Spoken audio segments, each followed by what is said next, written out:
Bart's seat was taken over by a new classmate named Donnie. The teacher had the janitor convert a restroom into a new seat for him. Donnie mocked the teacher for dressing like a green apple. His humor won over the classmates. Bart's usual spotlight was completely stolen by him. During recess, Donnie's prank attracted the attention of the entire school. Bart, feeling competitive, wanted to challenge Donnie. On his way home, Bart ran into Homer driving a new car. He told Homer about how the new classmate was cooler than him. Homer expressed his belief that Bart was the coolest. You're right. I'm gonna go to school tomorrow and show everyone I'm awesome. That's my boy. Now let's watch the air conditioner fight the heater. Now let's add the rear window defogger. Whoa! Twister, get down! The next day, Bart opened Principal Skinner's locker. He placed iron insoles into Skinner's shoes. Later, Skinner gave a speech in front of the entire school. Bart used a magnet underground to control Skinner into performing an exaggerated dance.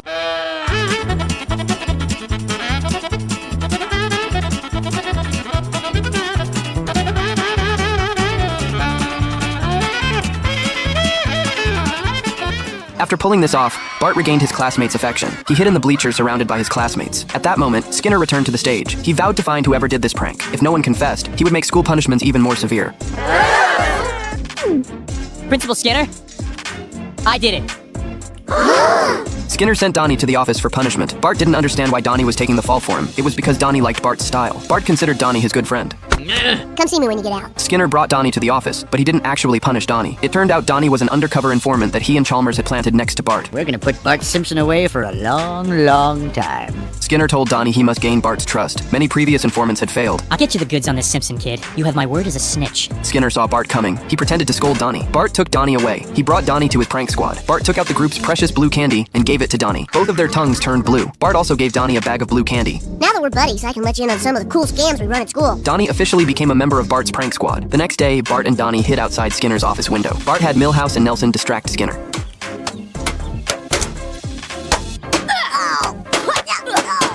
Their fight quickly drew Skinner's attention. Bart and Donnie took the opportunity to climb into the office. They stole the key to the teacher's lounge. Then they came to the lounge door. All right, here's the plan. We go in there, fill the coffee pot with crickets from this bag labeled crickets, and leave.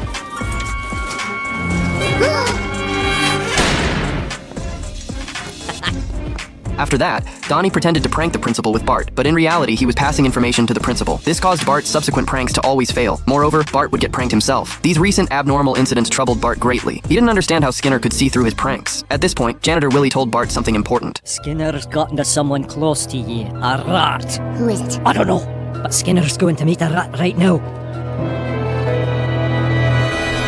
Thanks, Willie. Bart immediately followed Skinner. He discovered Skinner talking to an informant. Bart chased after the informant, but the informant moved very quickly. When Bart spotted him, class had just ended. The informant blended into the crowd. Bart hurried after him. He saw the informant enter a dark room. Bart turned on the light and found Martin developing photos. He chased the informant to the playground again. The informant ran into another building. When Bart entered, he found it was a vaccination site. Okay, now we made a guide hole for the real needle. The next day, Bart brought the prank squad members to the outskirts. He told everyone there was an informant in the squad. Now let's see. Is it my best friend? My other best friend? Or a kid I just met? Donnie. Red Mill has his legs. He's the rat. You grew tired of always being in my shadow. No, I like your shadow. It's nice and cool. Milhouse was locked in the restroom by Bart. Bart and the other two began their next move. He was preparing to egg Skinner's house with ostrich eggs. Skinner wanted to celebrate the recent absence of pranks at school. He even had Bart help hang the banner. At that moment, Bart suddenly noticed the principal's blue tongue. He instantly realized Donnie was the real informant. Bart angrily threw down the banner and left. Where do you think you're going? I get back your knitting, Seymour. I will, but it's because I want to.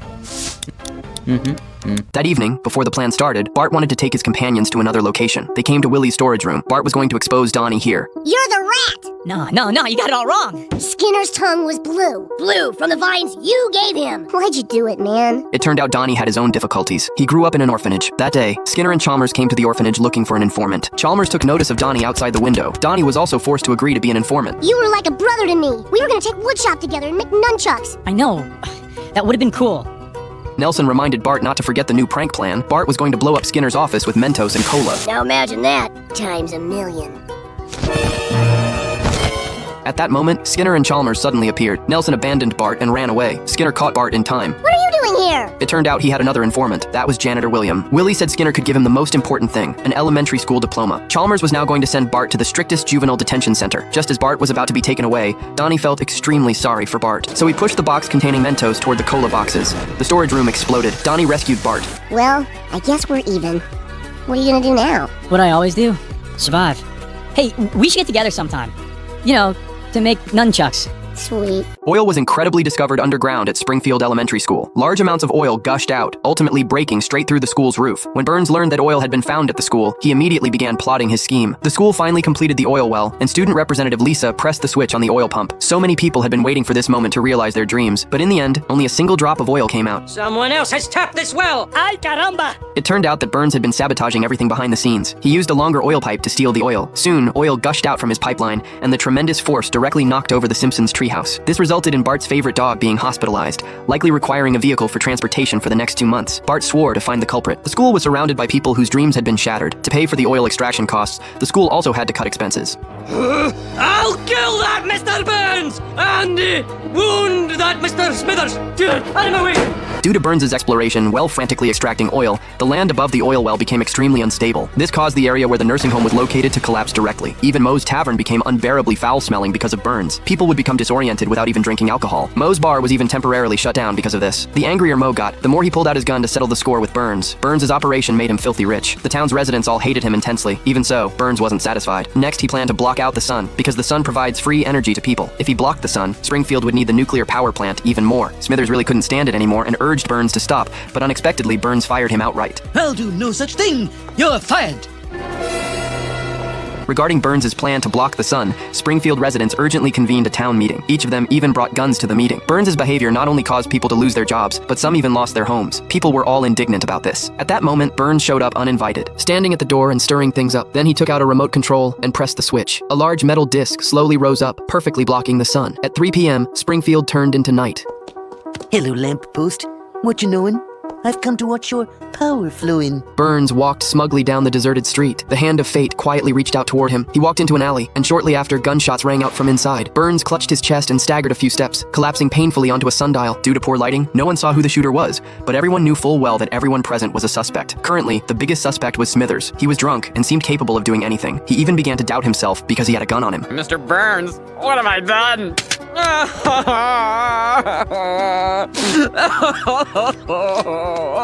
The guilt tormented Smithers to near madness, so he went to church to confess. Just as he was revealing his crime, the police chief suddenly appeared and arrested Smithers. Smithers recalled that he had left the town meeting early to go home and watch TV, but an old man blocked his way home, so he fired his gun. The police immediately found the old man to gather evidence. Facts proved that Smithers had only hit the old man's leg.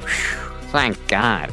Smithers' suspicion was temporarily cleared, but the real culprit was still at large. The police couldn't find any clues and could only set the matter aside for now. At this time, Springfield residents mobilized in force to prepare to dismantle the sunblocker. Homer had even developed rickets from not getting any sunlight. They connected the car to the sunblocker with ropes, then floored the gas pedal and threw the sunblocker off a cliff. What town did we just crush? Shelbyville. At this time, Burns lay unconscious in the hospital. The police had no leads on the case. However, Lisa listed several of the most suspicious people. The oil well had affected Moe's bar business. The school principal had lost millions because of it. Willie lost his job and his dreams were shattered. The police thought this made sense and began investigating one by one. The school principal had an alibi. Willie also said it wasn't him because his index finger was broken and he couldn't fire a gun at all. Moe also passed a lie detector test proving it wasn't him. The police chief was stumped again. At this point, his subordinate suggested checking the coat Burns was wearing at the time. The police chief thought he had a point, so they immediately found the coat. Upon close examination, there was actually an eyelash on the clothing. The police immediately took the eyelash to the DNA testing center. With current technology, using the DNA from the eyelash, the doctor could basically determine which family the person belonged to. Now it's gonna narrow it down to the family bloodline. Just then, Burns suddenly sat up and shouted, "Homer!" After hearing this, the police immediately mobilized and searched Homer's home. Sure enough, they found a gun in his car. The gun was covered with Homer's fingerprints, and the bullet matched the one in Burns' body. You're under arrest for attempted murder. No! Yeah, that's what they all say.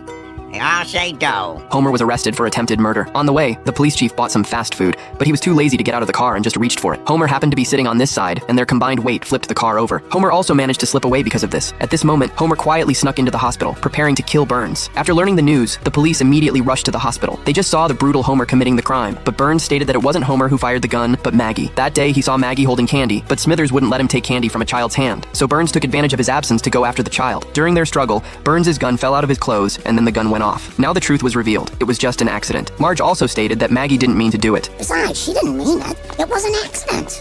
Springfield was hit by the most intense heat wave in its history. The ink on freshly delivered newspapers melted instantly, and butterflies flying by spontaneously combusted from the heat. Bart's alarm clock melted at the slightest touch, and Homer's skin nearly stuck to the bed. When he got up, Marge was nowhere to be found. Back here.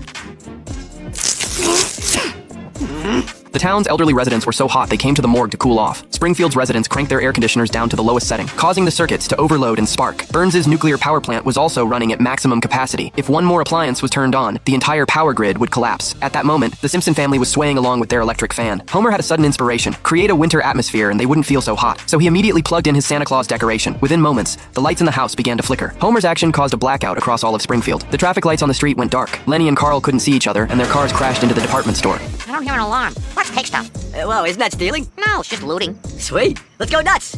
Seeing this, others joined in. Countless residents took to the streets, looting and rioting. Various violent incidents spread through the darkness of night. Even the police who came to maintain order were surrounded and beaten by the crowd. The next day, Springfield had become a complete wreck. Even so, some people were selling Survivor t-shirts.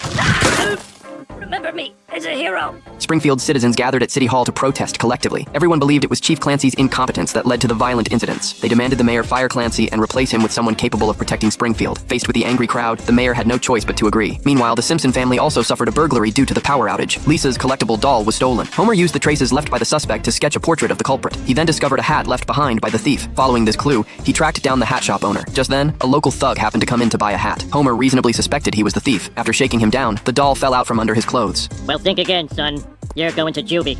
But I just got out of juvie. Good, because I need directions.